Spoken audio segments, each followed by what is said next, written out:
The night she almost collapsed wasn't because of exhaustion, it was because of the letter. But that letter hadn't come yet. Tonight, she wiped the counter for the 100th time, pretending not to hear her stomach growl, pretending the silence didn't hurt. Outside, the wind howled through the empty parking lot, and the neon open sign flickered like a heartbeat, refusing to stop. Her son was home alone again, waiting for a mother who promised she'd be back before sunrise. She glanced at the clock, 3 a.m., and whispered, "Just 2 more hours." Somewhere deep inside, she wondered if anyone even noticed she existed anymore. The smell of burnt coffee lingered, the floor sticky from spilled syrup, and her smile, as always, was steady until the bell above the door chimed, and a stranger stepped in. The man didn't say much that first night.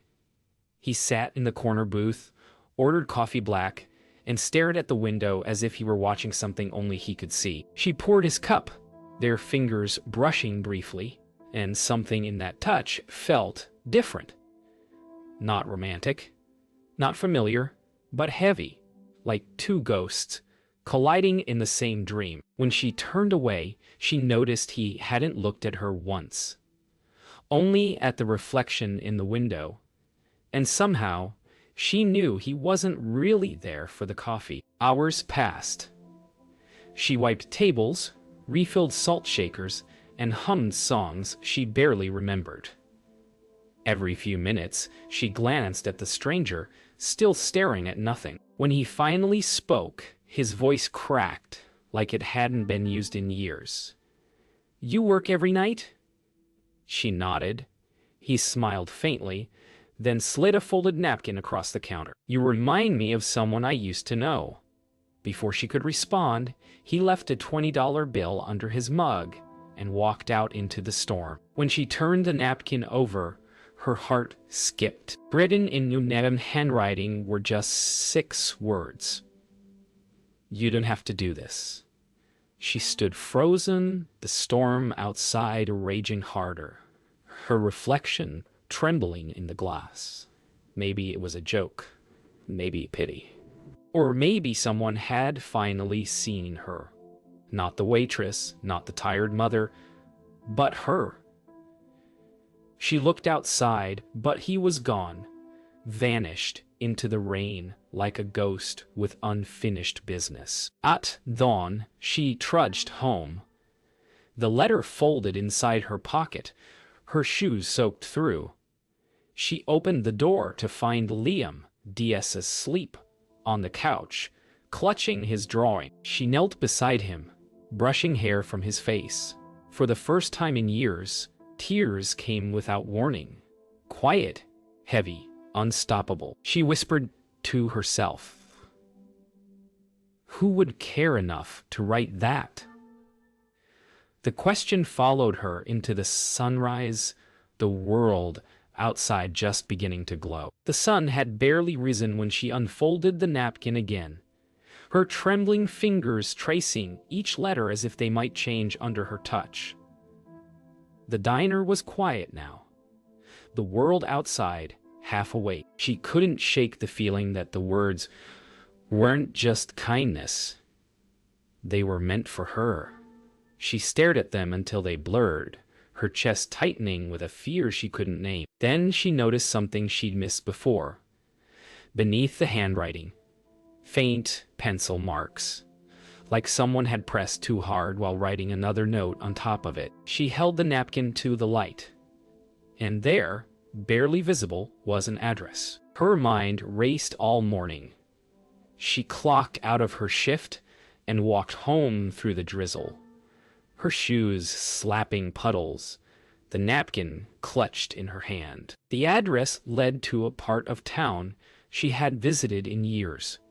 Quiet streets lined with broken fences and faded mailboxes. Every step made her wonder if she was doing something foolish, if chasing this mystery would hurt more than help. But curiosity and something else, a whisper of hope, pushed her forward. When she reached the old street, her heart froze. The address belonged to a house that once mattered to her family. It was the same house her husband grew up in. She hesitated at the gate, her breath fogging in the cold air. The house looked abandoned, windows fogged, curtains drawn. She reached out to knock, but before her hand touched the door, it creaked open slightly, as if waiting for her. Inside, the air smelled of dust and faint coffee. On the small wooden table just beyond the doorway, a white envelope sat neatly beneath a chipped mug. Her name was written on it, in the same uneven handwriting from the napkin. She stepped inside, her pulse quickening, each creak of the floorboards echoing louder than her heartbeat. The letter was short, just a few lines written in ink that had bled slightly with age. I owe you more than an apology. I owe you the truth. I've watched you carry pain that should have been mine. I never meant for it to happen, but I can't leave this world without making it right. She read it 3 times, her vision blurring. Who was he? How did he know her pain? The silence in the house pressed against her chest until she couldn't breathe. Then she noticed something else under the letter. A small photograph. It was of her, years ago, holding her son as a baby, taken from across the street. By the time she reached home, her hands wouldn't stop shaking. She locked the door and leaned against it, sliding down until she sat on the floor. The letter lay open beside her, its words looping endlessly in her head. I never meant for it to happen.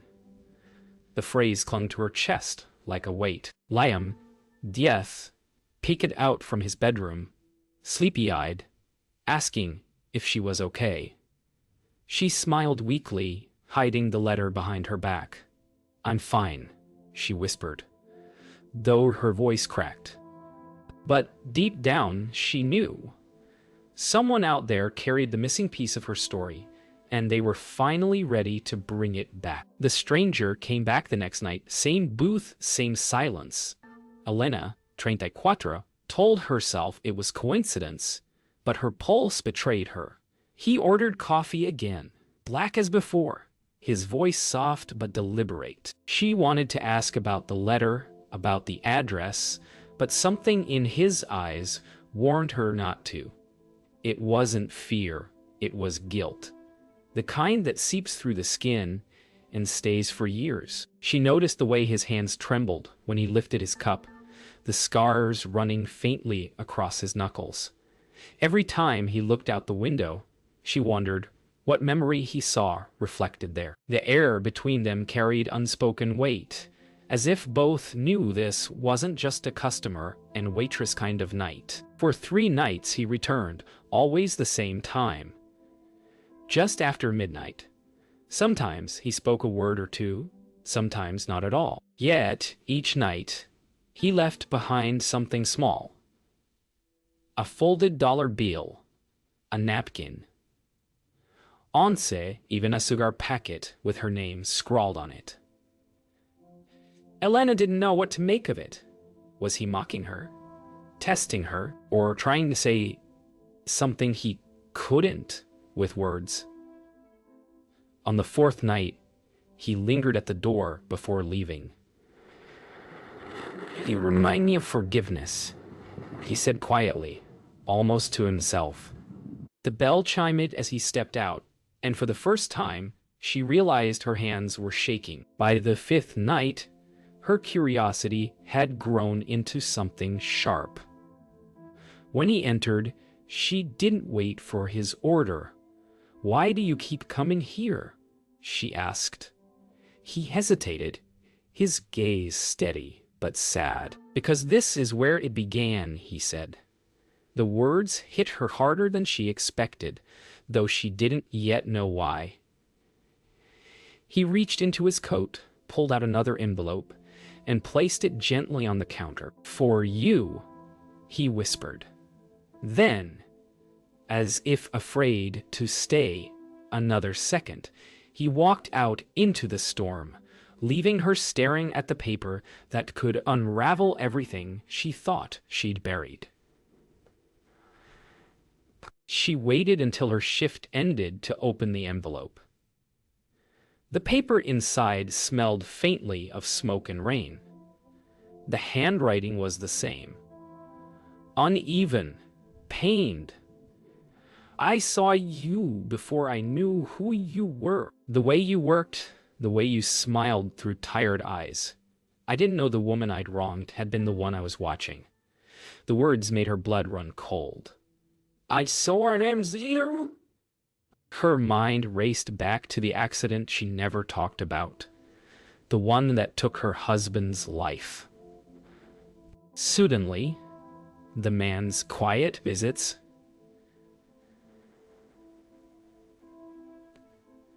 the haunted look in his eyes, all began to connect like pieces of a puzzle she never wanted solved. That night, she walked home in silence, the wind cutting against her cheeks. Liam, Dev was already asleep, curled up with his sketchbook beside him. She stood over him for a long time, brushing a strand of hair from his forehead. Then she turned toward the kitchen counter, where the first napkin still rested beneath a mag. 2 letters, one stranger, and a truth she wasn't ready to face. Yet she knew the moment she looked into that man's eyes again, she would see the reflection of everything she'd lost. And somewhere deep inside, she feared what would happen when he finally told her the truth. The morning after the stranger's 5th visit, the apartment felt unusually still. Elena, 34, tried to keep her movements quiet, not wanting to wake Liam, 10, but her mind was chaos. She kept replaying the letter's words, trying to fit them into her memory like shards of a broken mirror. When she finally left for work, she didn't notice the corner of another envelope peeking out from beneath the front door. Hours later, when Liam returned from school, he saw it first, his name written on it in shaky handwriting. He smiled, thinking it might be something from his teacher or a neighbor. But when he opened it, the first line froze him completely. I knew your father. I sat on the living room floor, legs crossed, reading each word slowly, lips moving soundlessly. The letter spoke about a man who once worked at a repair shop near the harbor. A man with kind eyes and a laugh that filled the air. It said he was a good father and a better husband, and that the person writing the letter had taken something from him that could never be returned. Liam didn't understand it all, but the tone felt heavy, sad. He glanced at the framed photo of his parents on the table, wondering who could write something like this and why they'd send it to him. When Elena, 34, came home that evening, she found the letter on the couch. Her heart stopped the moment she saw Liam's name written across it. He was in his room, drawing quietly, pretending not to notice her trembling hands as she read. The words were almost identical to her own letter, but this one was simpler, written for a child's understanding. He hurt your family once, but I never stopped wishing I could fix what I broke. She felt the room spin. Her vision blurred, and she pressed the paper against her chest as if she could keep the truth from escaping. Later that night, Liam, 10, tiptoed into the kitchen where his mother sat, staring at the napkin on the counter. Mom, he whispered. Was Dad's accident really an accident? The question hit her harder than anything the stranger had written. She wanted to lie to protect him from the truth, but something in his eyes, so honest, so trusting, broke her silence. Yes, she said softly, but someone's sorry for it now. He frowned, confused, then asked, Is it the man who keeps leaving you letters? She didn't answer. She just reached out and held him, her tears falling onto his hair like confession. When she tucked him into bed that night, Deal looked up and said, "Maybe whoever hurt us is hurting too." The innocence in his words pierced through years of bitterness. She didn't realize she was still carrying. She kissed his forehead and whispered, "Go to sleep, baby." But long after he drifted off, she sat in the doorway watching him, the letter still in her hand. The night outside was quiet, windless, almost sacred. Somewhere out there, Michael, 42, was probably awake too, haunted by the same memories, waiting for forgiveness he wasn't sure he deserved. The next night, the diner was nearly empty when the bell above the door rang. Elena, 34, didn't need to look up to know it was him. Michael, 42, walking in slowly, shoulders heavy, with something that looked like surrender. For a long moment, neither spoke. The hum of the neon light filled the silence between them. When she finally met his eyes, they were red-rimmed, as though he hadn't slept in years. "You read the letter?" he said quietly. She nodded, her throat tightening. "Then you know." But she didn't, not fully. What she knew was that his voice carried the weight of something irreversible. "I think you should tell me everything," she whispered. And for the first time, he looked terrified. It began to speak, slowly at first, as if dragging each word from the pit of his chest. "It was raining that night," Michael said. "I shouldn't have been driving. I thought I could make it home." He paused, trembling, his hands gripping the coffee cup as if it could hold him together. Elena, 34's breath hitched. "What night?" she asked, though her heart already knew. "The night your husband didn't come home." The words shattered the air like glass. The sound of rain against the window grew louder, almost cruel. She stepped back, shaking her head, her face pale and unreadable. "You're lying," she whispered. "No," he said softly. "You've been lying to myself for years." For a moment, time stopped. She couldn't breathe, couldn't move. Memories flooded back. The knock on her door that night, the officer's somber face, her son's cries. She had built her life around surviving that moment, never realizing the man responsible would someday sit across from her asking for mercy. "Why now?" she demanded, voice trembling. Michael, 42, stared down at the table. "Because I saw what you became. I saw you keep going when I should've been in the ground." His voice broke, raw and unguarded. "I needed to tell you before I die with this in me." She stared at him, searching for hatred, but all she found was hollow exhaustion, the kind that mirrored her own. The diner felt too small for what she carried inside. She turned away, tears burning her eyes. "You don't get to come back and fix this," she said. "You don't get to feel better." Michael, 42, nodded, eyes glistening. "I'm not here to feel better. I'm here to give you the truth I stole." She pressed her palms against the counter to keep from collapsing. Every part of her wanted to scream, to throw something, to erase him. But another part, buried deep, saw the way he looked at her. Broken, remorseful, stripped bare. "Go," she whispered finally. "Please." And for the first time, he obeyed. That night, Elena, 34, sat at the kitchen table long after midnight, the diner's smell of coffee still clinging to her clothes. Liam, 10, stared in his sleep down the hall, unaware that the man who'd haunted their lives had just walked back into it, and out again. She unfolded the first letter, reading it under the soft kitchen light. The words no longer made her angry. They made her ache. For years, she had prayed for closure, not realizing it might come in the form of the very man she'd cursed. She didn't forgive him, not yet, but for the first time, she didn't hate him either. And that small shift felt like the beginning of something she hadn't known in years. Peace. Morning came heavy and colorless.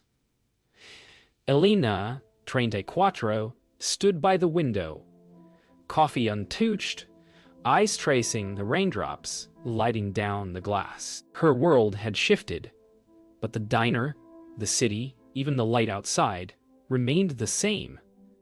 That felt almost cruel. Liam, DS, shuffled into the kitchen, rubbing his eyes. "You didn't sleep again," he said quietly. She smiled weakly. "No." He climbed into a chair beside her, glancing at the folded letter on the table. "That's from the man, right?" She nodded. "Are you gonna write back?" The question struck her harder than any confession. For the first time, she realized forgiveness wasn't about him. It was about whether she could live with the weight she carried. At the diner that night, she worked like she always did, smiling at customers, refilling cups, wiping tables. But her thoughts kept circling back to Michael 42. Every sound, every face, reminded her of him. Around midnight, she caught herself staring at the booth where he used to sit.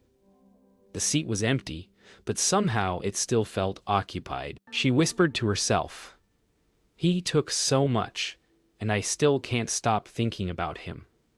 The cook in the back called her name, breaking her trance. She blinked, swallowing the H. There was a fine line between hate and healing, and she wasn't sure which side she was standing on anymore. When she returned home, Liam, DS, was still awake, sitting cross-legged on the couch, waiting. "Did he come tonight?" he asked. She shook her head. "No, I think he's gone." He thought for a moment, then said, "If he said sorry, does that mean he's good now?" She hesitated. Sometimes people say sorry because they want to feel better, not because they are. He nodded slowly, processing it. But sometimes they say sorry because they can't live without meaning it. His voice was soft, innocent, but it struck her deeper than anything. Maybe forgiveness wasn't about who deserved it. Maybe it was about who needed it most. That night, sleep didn't come easily. Every time Elena, 34, closed her eyes, she saw the accident, her husband's face, the years of struggle that followed, and then Michael, 42, kneeling at that booth, voice breaking. Anger she'd lived with for so long began to feel empty, useless. She rose quietly, walked to the kitchen, and took a clean sheet of paper. Her hand hovered above it for a long time before writing a single word. "Why?" Then another. "How?" Then finally, "I forgive you." The words looked foreign, almost fragile, like something too delicate to exist in her world. But there they were. Real. At sunrise, Elena, 34, walked to the diner before her shift started. The streets were still damp, the air heavy with mist. She placed the folded letter on the counter where Michael, 42, had always sat, her hand lingering on it for a moment. Then she whispered, "This is the last thing I owe you." As the morning light filtered through the windows, she felt something inside her loosen. Not relief, not joy, but release. For the first time in years, she wasn't carrying anyone else's guilt. When she turned the open sign around, her reflection in the glass looked different. Softer, lighter, whole. The next morning, Michael, 42, returned to the diner just after sunrise. The place was empty, quiet, washed in gold. He hesitated at the doorway, as if unsure he had the right to step inside. On the counter, where he always sat, was a folded envelope. His name written in delicate, careful handwriting. His breath caught. He sat down slowly, afraid to touch it, as if it might vanish. For years he had carried guilt like armor, believing punishment was the only language he deserved. But when he opened the letter and saw her words, "I forgive you," for him, for me, his shoulders finally gave way. The tears came quietly, freely, washing over years of silence. He folded the letter carefully, as though it were sacred, and placed it back on the counter. Then, for the first time, he smiled, not out of happiness, but release. A stood, looked toward the kitchen where she usually worked, and whispered, "Thank you." The neon light flickered once before going still. A left a small photo of himself beside the letter, younger, standing near an old car. A silent offering of truth, not to erase the past, but to honor it. Then he turned toward the door, the morning air cool and forgiving. He didn't look back. Later that day, Elena 34 entered the diner for her shift. The air felt different, lighter, as though something invisible had lifted.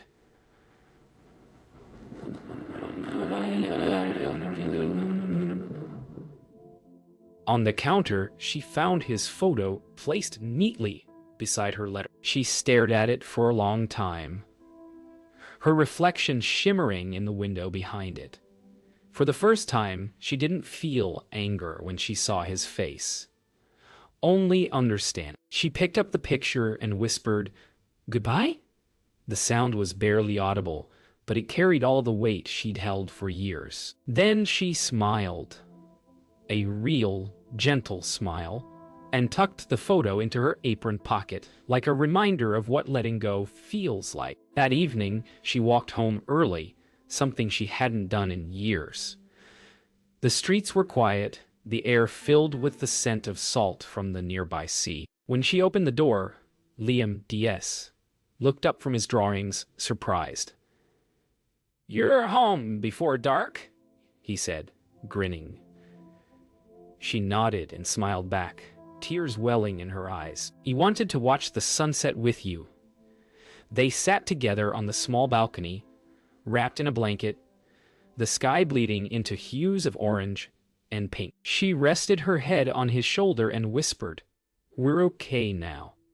And for once, it was true. At dawn, the next morning, sunlight streamed through the window, painting the apartment in gold. Elena 34 stood by the kitchen counter, where her napkin once sat, now replaced by a vase of wildflowers Liam DS had picked from the yard.